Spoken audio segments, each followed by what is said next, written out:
जय हिंद दोस्तों। आज की इस वीडियो में हम जानेंगे कि एमपी टेट और सी टेट में जो भी संस्कृत के ऑब्जेक्टिव एमसीक्यू पूछे जाते हैं उनके बारे में इस वीडियो में हम बात करने वाले हैं, जो कि आपकी आगामी परीक्षाओं के लिए बहुत ही महत्वपूर्ण साबित होने वाले हैं। तो ठीक है, बढ़ते हैं इस वीडियो में और शुरू करते हैं। सबसे पहला सवाल है संस्कृत किस भाषा परिवार से संबंधित है। ठीक है, तो आपका इसमें सही आंसर है option number B, Indo European. ठीक है, अगला सवाल देखते हैं। अगला सवाल है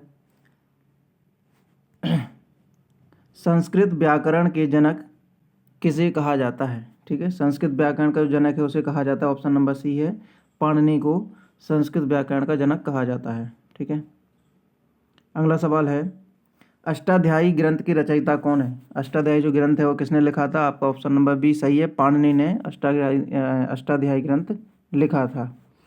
अगला है अष्टाध्यायी में कितने अध्याय हैं, वो है 8। आपको ऑप्शन नंबर सी सही है। अगला है वर्तमान में संस्कृत किस लिपि में लिखी जाती है। तो जो है संस्कृत आपकी जो है देवनागरी लिपि में लिखी जाती है, ऑप्शन नंबर डी सही है। अगला है सबसे प्राचीन वेद कौन सा है, वो है ऋग्वेद। ठीक है, अगला ऑप्शन है वेदों की कुल संख्या कितनी है, वो है 4। ठीक है, संगीत एवं गायन से संबंधित वेद कौन सा है। तो आपका सही आंसर है ऑप्शन नंबर सी, सामवेद, जो कि जिसमें संगीत और गायन बताया गया है। अगला है महाभारत के रचयिता कौन है, तो है महर्षि वेदव्यास। ठीक है, अगला है रामायण के रचयिता कौन है, तो है option number C, Valmiki ji Ramayan के रचयिता हैं। अगला है अभिज्ञान शाकुंतलम के रचयिता कौन है, तो है आपका ऑप्शन नंबर बी सही है, कालिदास। ठीक है, अगला है संस्कृत को किस भाषा परिवार की भाषा माना जाता है। तो आपका है शास्त्रीय भाषा, जिसे संस्कृत भाषा को शास्त्रीय भाषा माना जाता है। ठीक है, अगला है कालिदास द्वारा रचित महाकाव्य कौन सा है। तो आपका है ऑप्शन नंबर बी सही है, रघुवंशम, जो कि कालिदास द्वारा लिखा गया था। अगला है भागवत गीता किस ग्रंथ का भाग है। तो आपका ऑप्शन नंबर सी है, महाभारत में से ही भागवत गीता ली गई है। अगला है भागवत गीता में कुल कितने अध्याय हैं, वो है ऑप्शन नंबर सी है, 18 अध्याय जो कि भागवत गीता में दिए गए हैं।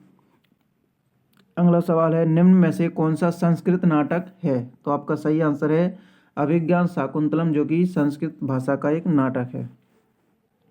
अगला है संस्कृत शब्द का अर्थ क्या होता है। तो आपका सही आंसर है परिष्कृत। ठीक है, अगला है महाभाष्य के रचयिता कौन है। तो आपका सही आंसर है ऑप्शन नंबर सी, पतंजलि। ठीक है, अगला ऑप्शन है निम्न में से कौन वेदांग नहीं है। ठीक है, वेदांग मतलब कि जो कि ऑप्शन नंबर डी है, जिसको पुराण। ठीक है, अगला ऑप्शन है भारत सरकार ने संस्कृत को शास्त्रीय भाषा कब घोषित किया। तो आपका सही आंसर ऑप्शन नंबर सी, 2004 में। ठीक है, अगला ऑप्शन है रामः वनम गच्छति में कर्ता कौन है। तो आपका सही आंसर है सी, रामा। ठीक है, जिसे हिंदी भाषा में जो कार्य करता है उसे कर्ता कहा जाता है, यहाँ पे जो कि कर्ता जो है राम है। ठीक है, फलम शब्द किस लिंग का शब्द है, वो है आपका सही आंसर है नपुंसक लिंग। ठीक है, अगला ऑप्शन है गच्छति किस धातु से बना है। तो आपका सही आंसर है ऑप्शन नंबर एक, गम धातु से जो भी गच्छति बना हुआ है। गच्छति का जो मतलब होता है उसका मतलब होता है जाना। ठीक है, अगला है बालका पुस्तकम पठति में कर्म कौन है। तो आपका सही आंसर है पुस्तकम, यानी जो कर्म क्या कर रहा है, पढ़ रहा है, यानी पुस्तक को पढ़ रहा है, यानी जिस क्रिया होती है उसे कर्म कहा जाता है। ठीक है, नदी शब्द का बहुवचन क्या होता है। तो आपका ऑप्शन नंबर बी सही होगा, नद्या, यानी नदी का प्रथमा बहुवचन नद्या होता है। अगला है अहम पठामी में पुरुष कौन सा है। तो आपका ऑप्शन नंबर सी सही है, उत्तम पुरुष, जो कि आपका अहम पठामी में है। ठीक है, अगला है त्वम लिखसी में वचन कौन सा है। तो आपका ऑप्शन नंबर ए सही है, एक वचन, जो कि त्वम एक व्यक्ति को दर्शाता है। ठीक है, रामस्य किस विभक्ति का रूप है। तो आपका ऑप्शन नंबर सी सही है, षष्ठी विभक्ति का रूप है रामस्य। ठीक है, इससे आगे जो आता है रामस, रामयो, रामानाम। ठीक है, सुंदरा शब्द का स्त्रीलिंग क्या होता है। तो आपका सही आंसर है सुंदरी। ठीक है, विद्यालय में कौन सी विभक्ति है। तो आपका ऑप्शन नंबर सी सही है, सप्तमी विभक्ति है विद्यालय में। ठीक है।